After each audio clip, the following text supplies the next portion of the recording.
offense. They did, and they worked. That's what made it work so well as a tag team. But we saw Brandon Parker drop the ball in that tag team, cost them the chance at the M1W Heritage Tag Team Championship, and Peter Avalon's a winner. He wants a title belt around his waist in Mach 1 Wrestling, and he had to cut bait and let Brandon Parker go and send a message to him that he wasn't going to be having it.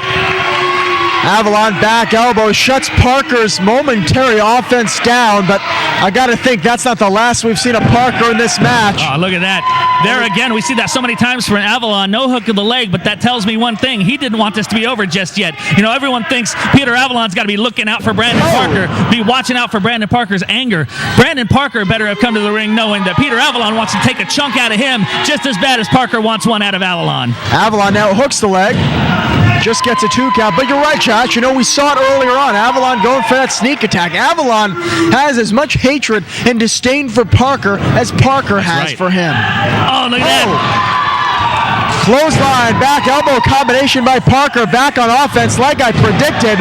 Hurricane Rana. Now Parker with those strikes. Big kick to the face. What are we going to see here? Oh, spear. No. Coat the leg. This isn't good. Avalon gets out at 2.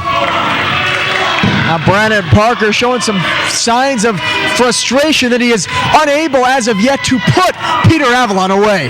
You know, and you got to wonder too, I mean, at the beginning of this matchup, like I said, we saw Mr. Biggs. Oh, look at this. Avalon. Oh, double underhook Tiger powerbomb right there. I'm going to say double underhook powerbomb, which is a Tiger bomb. Right. Tiger driver, actually. What I was going to say, though, is we saw at the beginning of the matchup Mr. Biggs seeming to want no part of Brandon Parker, but you got to think he's out here for a reason. Peter Avalon did not pay for the services of Mr. Biggs to have him come out and stand here and look menacing. They have to have some kind of game plan in mind, and he's got to be out here looking out for Peter Avalon. I got to think that when it comes down to it, we're going to see him get involved somehow or another. Oh, what a DDT from the top rope by Parker. Say now would be a good time, Biggs.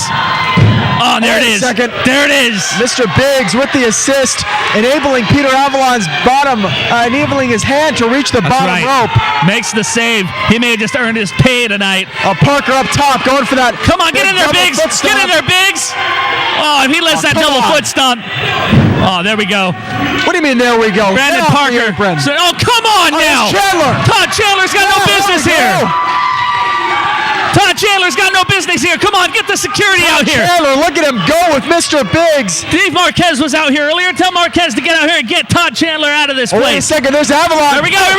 Cover. There it is. There it is. Peter Avalon is your winner. He did it. Oh, what he did was he took advantage of a distraction by Mr. Biggs to win is what he did. He did not soundly defeat Brandon Parker. Oh, he soundly defeated him. He rolled him up right in the middle. 1, 2, 3. Brandon Parker's stupid fault for turning his back on a competitor the caliber of pretty Peter Avalon.